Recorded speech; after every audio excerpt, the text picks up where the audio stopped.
Hello friends, तुमचं स्वागत आहे माझ्या चॅनलमध्ये। Friends, Maharashtra engineering services pre एक्झामच्या दृष्टीने जो इम्पॉर्टंट सब्जेक्ट आहे इंजिनिअरिंग मॅथमॅटिक्स यामधील टॉपिक मॅट्रिसेस आपण स्टार्ट केलेला आहे। आजचा हा व्हिडिओ मॅट्रिसेसचा थर्ड पार्ट आहे, ज्यामध्ये आपण rank of a matrix by using deduction to normal form हा सब टॉपिक डिस्कस करणार आहोत।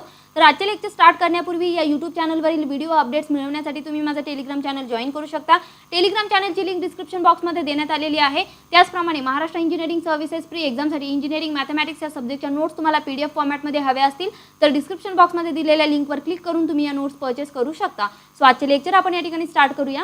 आजच्या लेक्चरमध्ये आपण मॅट्रिक्स ए ला नॉर्मल फॉर्ममध्ये रिड्यूस करून त्या मॅट्रिक्सची रँक कशा पद्धतीने फाइंड आउट केली जाते हे समजून घेणार आहोत। तर सर्वात अगोदर आपण या ठिकाणी मॅट्रिक्स ए चे नॉर्मल फॉर्म कोणते आहेत हे पाहूया। So firstly we will discuss about normal form of matrix A. So by performing elementary transformations, any non-zero matrix A can be reduced to one of the following four forms called the normal form of A, and that four forms are IR, IR0, IR0, IR0, 0, 0. तर जो काय आपल्याला matrix non zero matrix ए देण्यात येईल त्या non zero matrix ए ला आपल्याला by using elementary transformation reduce करायचं आहे या चार पैकी कोणत्याही एका फॉर्ममध्ये। त्या फॉर्मला म्हटलं जातं normal form of matrix A. तर या ठिकाणी आय आर काय आहे? I R is the unit matrix or identity matrix and 0 is the null matrix. तर मॅट्रिक्सचे टाइप्स आणि त्यांच्या ज्या प्रॉपर्टीज आहेत ते आपण मॅट्रिसेसच्या फर्स्ट पार्टमध्ये पाहिलेला आहे। जर तुम्ही तो व्हिडिओ पाहिला नसेल तर प्लेलिस्टमध्ये जाऊन तुम्ही तो व्हिडिओ पाहू शकता, जेणेकरून मॅट्रिक्सचे जे टाइप्स आहेत आणि त्या ज्या प्रॉपर्टीज आहेत त्या तुम्हाला क्लिअर होऊन जातील। तर या ठिकाणी आपण काय केलं, या ठिकाणी जो काही मॅट्रिक्स ए आहे त्याला नॉर्मल फॉर्ममध्ये कन्वर्ट केलं, म्हणजे ज्या चार फॉर्ममध्ये कन्वर्ट केलं। तर ही चार फॉर्ममध्ये सपोज या ठिकाणी मॅट्रिक्स ए असेल 3/3 चा मॅट्रिक्स, म्हणजेच आपल्याला आपण ह्या 3/3 च्या मॅट्रिक्सला 1 0 0 0 1 0 0 0 1 या फॉर्ममध्ये कन्वर्ट केलं, म्हणजेच हा फॉर्म कोणता आला आपल्याला? I3। तर या ठिकाणी I3 म्हणजेच हा 3/3 चा आयडेंटिटी मॅट्रिक्स आहे, म्हणजेच आपण मॅट्रिक्स ए ला I3 या फॉर्ममध्ये या नॉर्मल फॉर्ममध्ये कन्वर्ट केलं। तर या ठिकाणी R ची व्हॅल्यू आपल्याला काय मिळाली? 3। आणि ही जी R ची व्हॅल्यू असते तीच असते त्या मॅट्रिक्सची रँक, दॅट इज रँकला आपण डिनोट करतो रोने, rho of A is equal to R. Okay, so या ठिकाणी आर ची व्हॅल्यू म्हणजे काय असते? त्या मॅट्रिक्सची रँक। सो सेकंड फॉर्ममध्ये कशा पद्धतीने होऊ शकतं पहा। सपोज सेकंड फॉर्मसाठी या ठिकाणी दिलेला एखादा मॅट्रिक्स आहे 2/3 चा, त्याला आपण कन्वर्ट केलं 1 0 0 0 1 0 0 0 0। ओके, तर या ठिकाणी सॉरी हा 3/3 चा मॅट्रिक्स आहे। ओके, तर याला आपण काय केलं? नॉर्मल फॉर्ममध्ये कन्वर्ट केलं, म्हणजे आपल्याला या ठिकाणी काय मिळालेला आहे? 2/2 चा एक आयडेंटिटी मॅट्रिक्स मिळालेला आहे, म्हणजेच हा फॉर्म कोणता झाला? I2 0, इथं 0 हा 0 मॅट्रिक्स आहे, दिस इज 0 0, म्हणजेच हा कोणत्या फॉर्ममध्ये कन्वर्ट झालेला आहे? फोर्थ फॉर्ममध्ये कन्वर्ट झालेला आहे। म्हणजे जो काही आपल्याला मॅट्रिक्स दिलेला आहे त्या मॅट्रिक्सवर एलिमेंटरी ट्रान्सफॉर्मेशन परफॉर्म करून आपल्याला या चारपैकी कोणत्याही एका फॉर्ममध्ये रिड्यूस करावं लागेल। त्यावेळी हे रिड्यूस केल्यानंतर आपल्याला या ठिकाणी जो आय आर मिळेल, तर त्या आय आर वरून आर ची व्हॅल्यू म्हणजेच काय असते? Rank of that matrix. Okay, तर या ठिकाणी I2 आहे, म्हणजेच या ठिकाणी आर ची व्हॅल्यू झाली 2, म्हणजेच दिलेल्या मॅट्रिक्सची रँक काय असेल? 2 असेल। ओके, तर या ठिकाणी हे जे चार फॉर्म आहेत हे आपल्याला थेरोटिकल पॉईंट ऑफ व्ह्यूने लक्षात ठेवायचे आहे। मे बी यावर थेरोटिकल क्वेश्चन विचारला जाऊ शकतो। या ठिकाणी काही पॉईंट्स आपल्याला नोट करायचे आहेत, ते पॉईंट देखील खूप इम्पॉर्टंट आहे for the theoretical point of view. First point is the number r so obtained is called as rank of A. यापूर्वीच आपण पाहिलं, जो नंबर आर आहे I2 I3 I4 जे काही असेल, तर हा जो नंबर आर आहे तो आर नंबर काय असतो? रँक ऑफ दॅट मॅट्रिक्स ए। म्हणजेच I2 असेल तर या ठिकाणी त्या मॅट्रिक्सची रँक काय झाली? It is equal to 2। I3 असेल तर त्या मॅट्रिक्सची रँक झाली 3। I4 असेल तर त्या मॅट्रिक्सची रँक झाली 4। Okay, second point is rank of A is denoted by rho of A it is equal to R. Okay, तर रँक ऑफ मॅट्रिक्सला अशा पद्धतीने डिनोट केलं जातं. हे आपण सेकंड पार्टमध्ये ऑलरेडी पाहिलेलं आहे. Then third point is elementary transformations do not alter the rank of matrix. तर जसं की नॉर्मल फॉर्ममध्ये कन्वर्ट करायचं मॅट्रिक्सला म्हणजे आपण काय करतो, इलेमेंटरी ट्रान्सफॉर्मेशन परफॉर्म करतो. तर हे जे काही इलेमेंटरी ट्रान्सफॉर्मेशन आपण परफॉर्म करतो त्यामुळे त्या मॅट्रिक्सच्या रँकवर किंवा त्या मॅट्रिक्सच्या रँकमध्ये काहीच बदल होत नाही. ओके, हा इम्पॉर्टंट पॉईंट आपल्याला लक्षात ठेवायचा आहे. आणि last point is use both elementary row and column transformations. तर या ठिकाणी दिलेल्या मॅट्रिक्सला नॉर्मल फॉर्ममध्ये रिड्यूस करताना आपल्याला रो आणि कॉलम ट्रान्सफॉर्मेशन या दोन्हीही इलेमेंटरी ट्रान्सफॉर्मेशनचा यूज करायचा आहे. जसं की आपण इकेलॉन फॉर्ममध्ये पाहिलं, इकेलॉन फॉर्ममध्ये आपण काय करत होतं, दिलेल्या मॅट्रिक्सवर फक्त रो ट्रान्सफॉर्मेशन करत होतो. बट नॉर्मल फॉर्ममध्ये आपल्याला काय करायचं आहे, जे काही दिलेला मॅट्रिक्स आहे त्या दिलेल्या मॅट्रिक्सवर रो आणि कॉलम हे दोन्हीही इलिमेंटरी ट्रान्सफॉर्मेशन करायचे आहेत.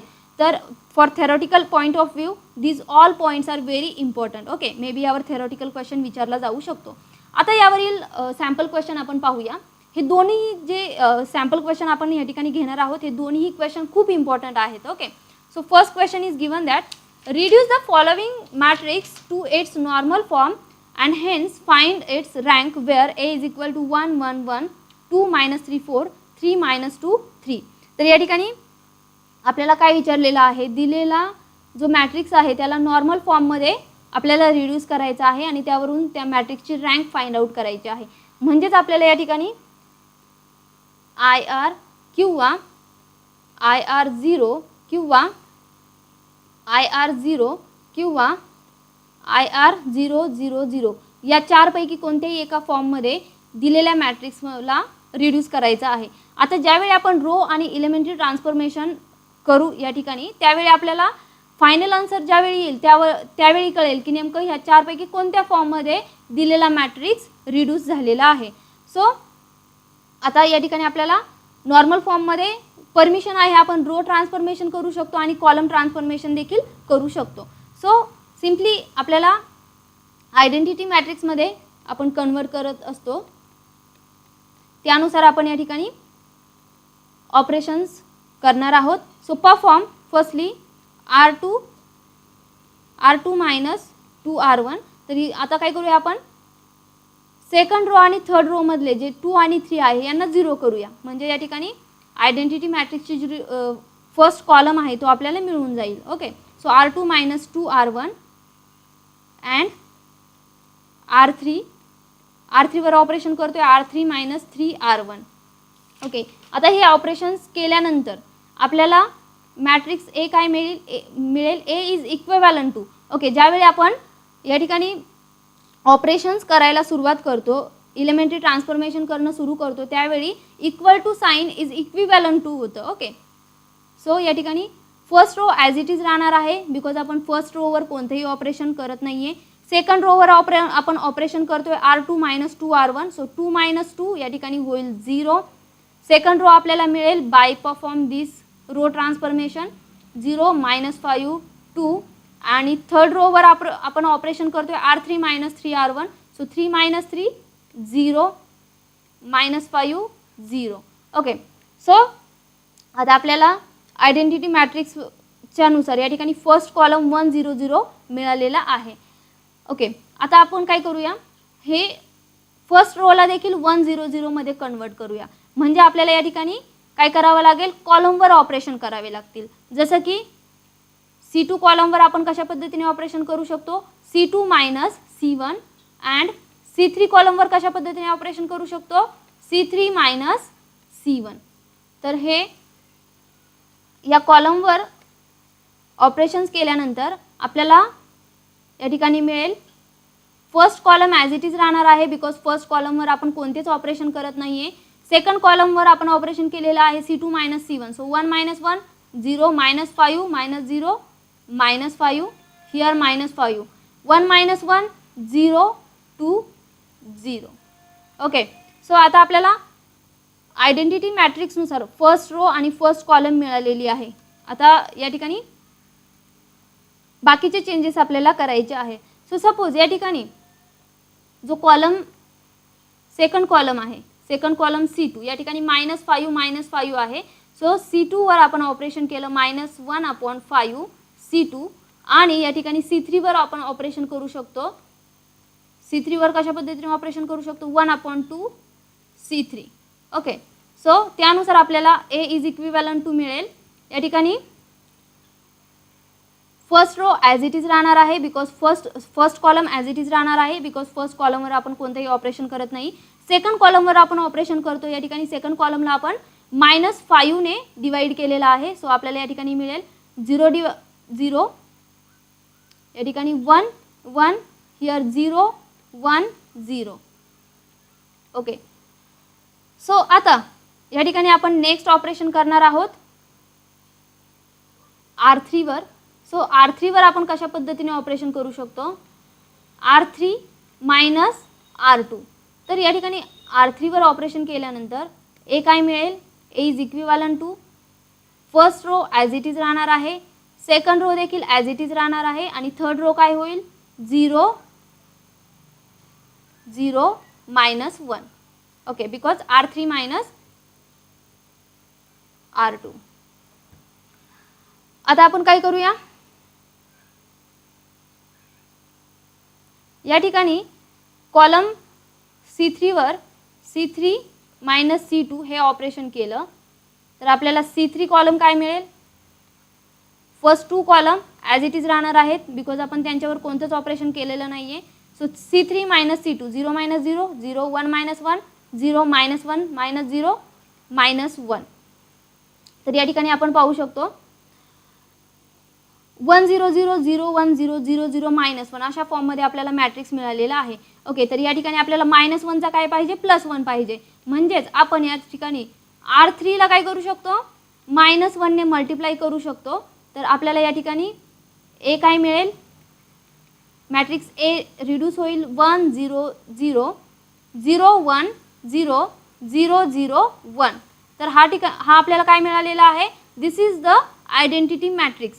हा मॅट्रिक्स कसा मिळालेला आहे आयडेंटिटी मॅट्रिक्स I3 मिळालेला आहे. Okay, it is equal to I3 आणि या ठिकाणी R ची व्हॅल्यू काय आहे 3. R ची व्हॅल्यू 3 आहे म्हणजेच या ठिकाणी rank of that matrix A is what it is equal to 3.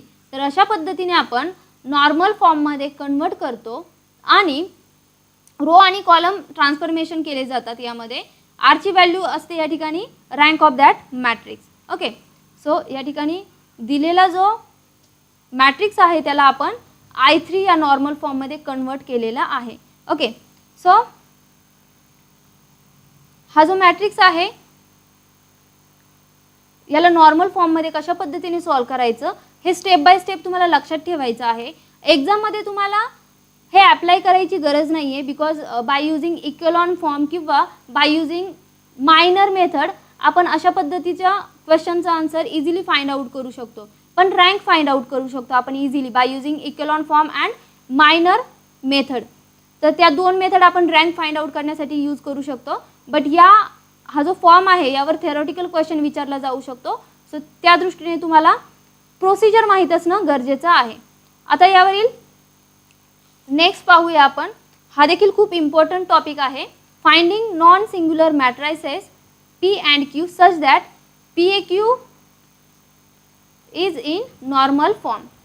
तर हा जो टॉपिक आहे आपल्याला ही प्रोसिजर लक्षात ठेवायची आहे की अशा पद्धतीच्या क्वेश्चनचा आन्सर कशा पद्धतीने फाइंड आउट केलं जातं. प्रोसिजर लक्षात ठेवायची आहे. असं नाही की तुम्हाला सर्व एक्झाम्पल व्यवस्थितपणे सॉल्व करता आलं पाहिजे असं नाही आहे बिकॉज आपल्याला या ठिकाणी थेरोटिकल पेपर नाही द्यायचा आहे, आपल्याला थेरी पेपर नाही द्यायचा आहे. आपल्याला MCQs विचारले जाणार आहेत पण आपल्याला प्रोसिजर माहीत असणं गरजेचं आहे. तर या ठिकाणी नॉर्मल फॉर्मचे हे दोन्ही जे क्वेश्चन्स आहेत ते व्यवस्थितपणे समजून घ्या. Okay, so question is given that find the non singular matrices P and Q such that A is equal to 1 2 3 4 2 1 4 3 3 0 5 -10 is reduce to normal form. Also find the rank of A. तर आता आपल्याला काय करायचं आहे जो काही question दिलेला आहे जो काही आपल्याला मॅट्रिक्स A दिलेला आहे त्याला PAQ या नॉर्मल फॉर्ममध्ये कन्वर्ट करायचं आहे. ओके, तर हा खूप लेंदी क्वेश्चन आहे तर डायरेक्टली नोट्समधून या ठिकाणी मी तुम्हाला समजून सांगते. तर या ठिकाणी आपल्याला मॅट्रिक्स ए दिलेला आहे आणि याला रिड्यूस करायचं आहे नॉर्मल फॉर्ममध्ये. या ठिकाणी पीएक्यूच्या नॉर्मल फॉर्ममध्ये कन्वर्ट करून आपल्याला आन्सर फाइंड आउट करायचा आहे. तर या ठिकाणी टोटल नंबर ऑफ रोज किती आहेत? या ठिकाणी first row, this is second row and this is third row, म्हणजेच या ठिकाणी total number of rows are 3. तर या ठिकाणी टोटल नंबर ऑफ रोज 3 आहे. तर या ठिकाणी आपल्याला एक युनिट मॅट्रिक्स कन्सिडर करायचा आहे. I3 हा युनिट मॅट्रिक्स आपल्याला कन्सिडर करायचा आहे. Okay, then total number of columns या ठिकाणी किती आहेत? 1 2 3 अँड 4. So total number of columns are 4. So consider unit matrix I4. So right here A 3/4. Okay, तर हा मॅट्रिक्स आपल्याला कसा देण्यात आलेला आहे? 3/4चा मॅट्रिक्स देण्यात आलेला आहे. So A 3/4 is equal to, याला कशा पद्धतीने लिहायचं आहे? I3 into A into I4 या फॉर्ममध्ये आपल्याला दिलेल्या मॅट्रिक्सला लिहायचं असतं ज्यावेळी आपण PAQ इज इन नॉर्मल फॉर्ममध्ये देण्यात आलेलं असतं त्यावेळी. ओके, तर आता हा क्वेश्चन खूप लेंदी आहे, पण मी हा क्वेश्चन का घेते? बिकॉज या ठिकाणी तुम्ही सिलेबस कॉपीमध्ये पाहू शकता आपल्याला रिडक्शन टू नॉर्मल फॉर्म आणि PAQ इन नॉर्मल फॉर्म हे 2 सब टॉपिक देण्यात आलेले आहेत. त्यामुळे या ठिकाणी हे क्वेश्चन आपण घेत आहोत. त्यामुळे हा क्वेश्चन व्यवस्थितपणे समजून घ्या. मे बी यावर थेरोटिकल क्वेश्चन विचारला जाऊ शकतो. ओके, तर व्यवस्थितपणे समजून घ्या. कोणते क्वेश्चन विचारले जातात हे पुढे मी सांगेलच. सो या ठिकाणी जो काही मॅट्रिक्स आहे त्याला A 3/4 is equal to I3A into I4 या फॉर्ममध्ये आपण या ठिकाणी लिहिलं. Okay, next. सो आता आपल्याला काय करायचं आहे? ए मॅट्रिक्स आपल्याला माहित आहे. This is given matrix 1 2 3 4 2 1 4 3 3 0 5 -10 equal to I3 म्हणजे काय असतो? 3/3चा identity matrix. So 1 0 0 0 1 0 0 0 1 A into I4 म्हणजे आहे 4/4चा आयडेंटिटी मॅट्रिक्स. तो आपल्याला ऑलरेडी माहीत आहे. ओके, तर या ठिकाणी I3 I4 आपण डिनोट केलेले आहे. So now our aim is to reduce this A to normal form by using elementary transformations. तर या ठिकाणी elementary transformation करून आपल्याला जो काही मॅट्रिक्स A आहे त्याला नॉर्मल फॉर्ममध्ये रिड्यूस करायचा आहे. तर या ठिकाणी ह्या ज्या 2 नोट आहेत त्या आपल्याला व्यवस्थित लक्षात ठेवायच्या आहेत. Note 1 is perform row transformations only on right hand side of matrix A and on I3 keep I4 unaltered.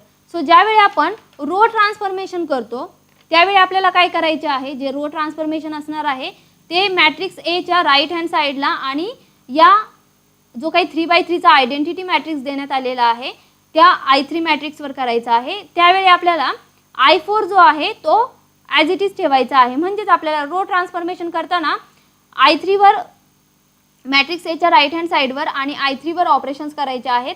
I4 ला ॲज इट इज ठेवायचं आहे. सेकंड नोट काय आहे? If we want to perform column transformations then perform it on left hand side of matrix A and on I4 keep I3 unalter. So ज्यावेळी आपल्याला column transformation करायचे असतील त्यावेळी आपल्याला I3 ॲज इट इज ठेवायचं आहे आणि या ठिकाणी I4 वर कॉलम ट्रान्सफॉर्मेशन करायचे आहेत.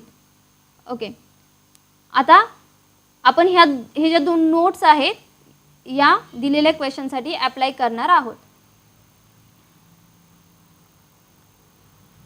सो या ठिकाणी सर्वात अगोदर आपण रो ट्रान्सफॉर्मेशन केले. R2 वर आणि R3 वर रो ट्रान्सफॉर्मेशन केले. सो ज्यावेळी आपण रो ट्रान्सफॉर्मेशन करतो त्यावेळी आपल्याला काय करायचं आहे? I4 ॲज इट इज ठेवायचा आहे. सो रो ट्रान्सफॉर्मेशन करतोय सो I4 आपण ॲज इट इज ठेवलेला आहे आणि जे काही रो ट्रान्सफॉर्मेशन केलेले आहे ते कशावर केलेले आहे? या ठिकाणी राईट हँड साइड मॅट्रिक्स Aच्या राईट हँड साइडवर आणि जो काही 3/3चा मॅट्रिक्स आहे आयडेंटिटी मॅट्रिक्स त्यावर केलेले आहे.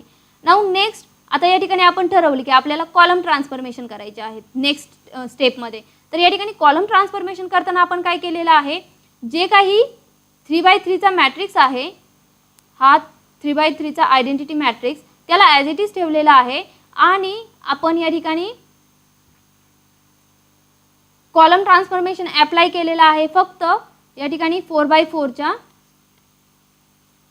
आयडेंटिटी मॅट्रिक्सवर आणि या ठिकाणी हा जो मॅट्रिक्स ए आहे त्यावर आपण या ठिकाणी कॉलम ट्रान्सफॉर्मेशन परफॉर्म केलेले आहेत.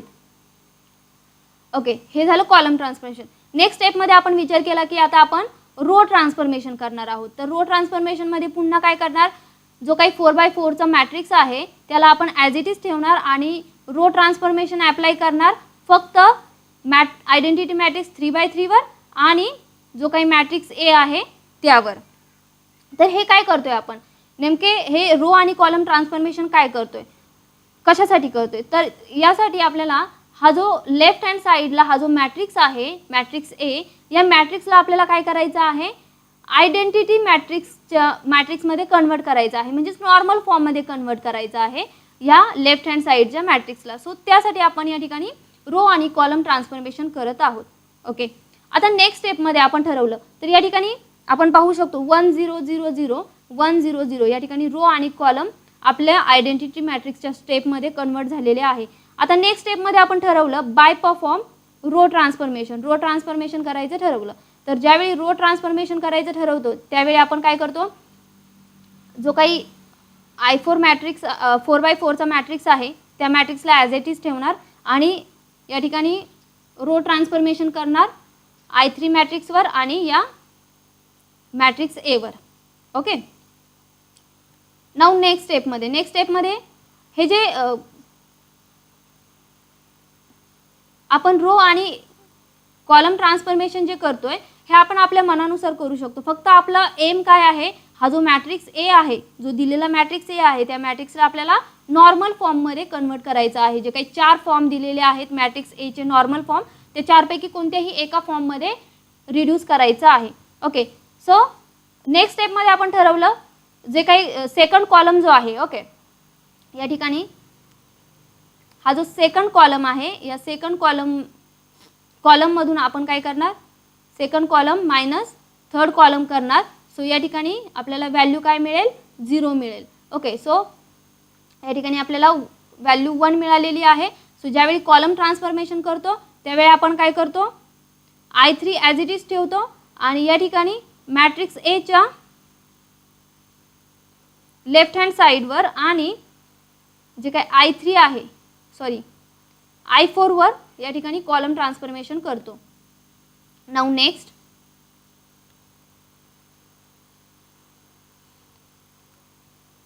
आता आपल्याला काय करायचं आहे, हा जो 2 आहे या 2 ला 0 करायचा आहे. तर कशा पद्धतीने करू शकतो आपण, बाय परफॉर्मिंग कॉलम ट्रान्सफॉर्मेशन आपण या ठिकाणी केलं. So C3 - 2C2 and C4 - 5C2. Okay, तर या ठिकाणी 2 आणि 5 ला आपण 0 मध्ये कन्वर्ट केलं by using column transformation. Column transformation आपण काय करतो, या ठिकाणी लेफ्ट हँड साईडला या I4 वर फक्त आपण कॉलम ट्रान्सफॉर्मेशन करणार आहोत. ओके, त्यानुसार आपल्याला हे आन्सर मिळेल. ओके, सो आता या ठिकाणी आपल्याला हा जो मॅट्रिक्स ए आहे तो कुठपर्यंत रिड्यूस झालेला आहे, या फॉर्मपर्यंत रिड्यूस झालेला आहे. आता आपल्याला या 12 ला 1 करायचं आहे, 0 करायचं आहे किंवा 1 करायचं आहे. सपोज आपण याला 1 केलं तर त्यासाठी काय करावं लागेल, जो काही हा थर्ड रो आहे या थर्ड रोला 12 ने डिवाइड करावं लागेल. तर या ठिकाणी 12 ने डिवाइड केल्यानंतर आपल्याला काय मिळेल, थर्ड रो काय मिळाली इथे,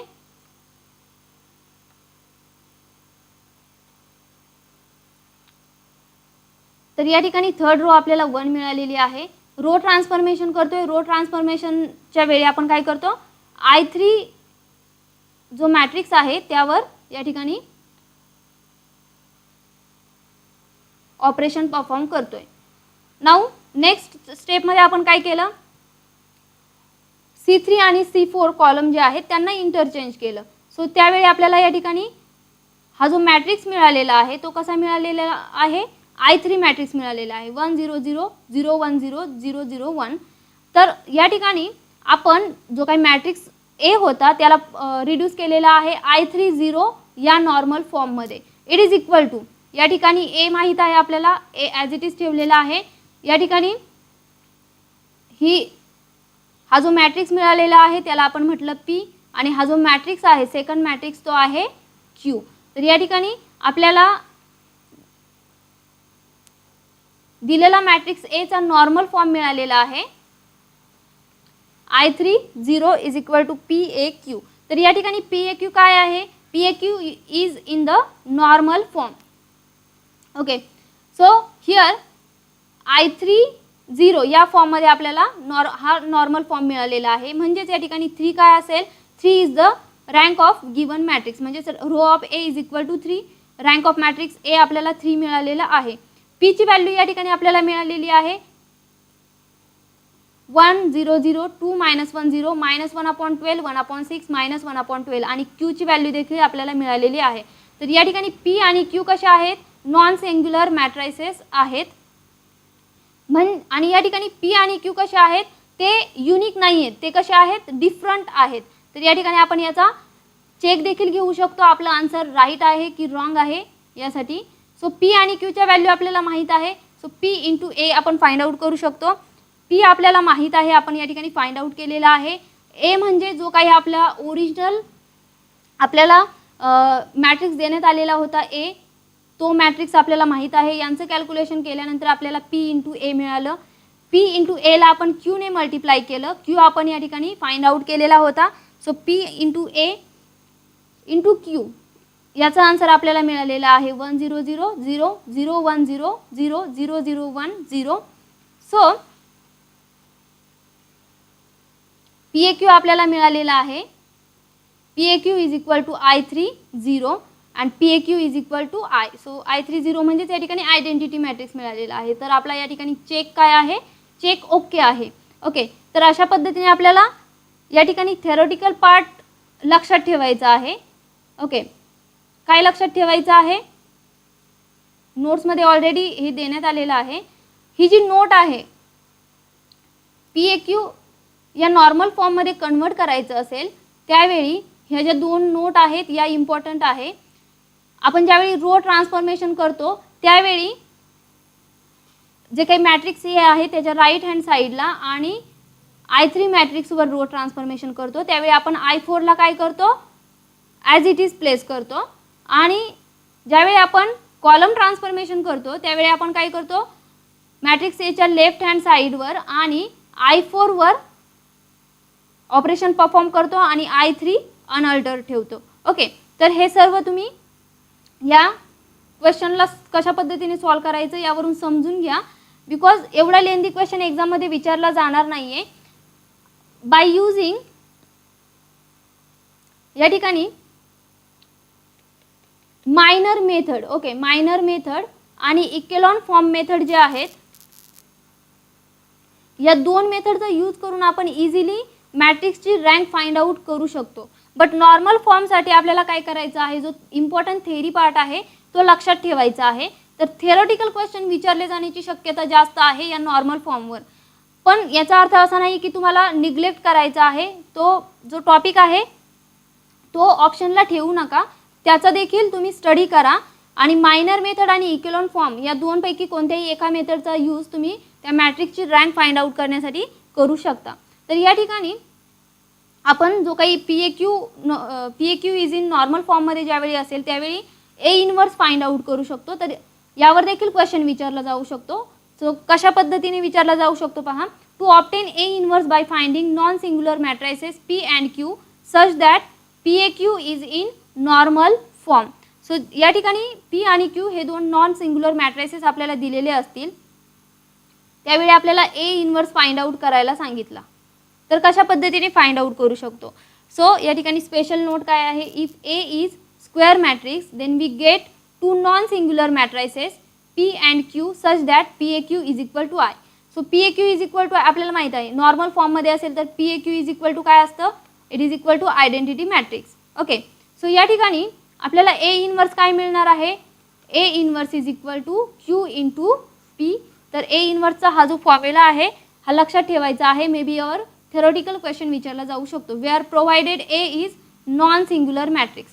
ए कसा असेल, नॉन सिंग्युलर मॅट्रिक्स प्रोव्हाइड केलेला असेल, त्यावेळी आपण ए इनवर्स फाइंड आउट करू शकतो by using this formula. A inverse is equal to Q into P आणि या ठिकाणी P A Q is equal to what, it is equal to identity matrix. तर हे आपल्याला थेरोटिकल पॉईंट ऑफ व्ह्यूने लक्षात ठेवायचं आहे. आणि जर आपल्याला मॅट्रिक्सची रँक विचारली गेली तर त्या रँकसाठी आपल्याला काय करायचं आहे, मायनर मेथड किंवा इकेलॉन फॉर्म मेथड जी आहे या दोन्हीपैकी एक मेथड अप्लाय करायची आहे. मायनर मेथडमध्ये आपण काय करतो, मायनर मेथडमध्ये आपण डिटर्मिनंट फाइंड आउट करून डिटर्मिनंट फाइंड आउट करून नंतर रँक फाइंड आउट केली जाते. हे आपण मॅट्रिसेसच्या सेकंड पार्टमध्ये ऑलरेडी डिस्कस केलेला आहे. जर तुम्ही तो व्हिडिओ पाहिला नसेल तर प्लेलिस्टमध्ये जाऊन तुम्ही तो व्हिडिओ पहा. आणि इकेलॉन फॉर्ममध्ये आपण काय करतो, रो ट्रान्सफॉर्मेशन जे ऑपरेशन करून रोजवर ऑपरेशन करून आपण त्या ठिकाणी त्या मॅट्रिक्सची रँक फाइंड आउट करतो. ओके, सो रँक ज्यावेळी फाइंड आउट करायची असेल आणि आपल्याला MCQs विचारले जातील त्यावेळी या दोनपैकी कोणत्याही एक मेथडचा यूज करू शकता. इकेलॉन फॉर्म मेथड जर तुम्हाला अवघड वाटत असेल तर अशा वेळी तुम्ही मायनर मेथडचा यूज करू शकता. Okay, so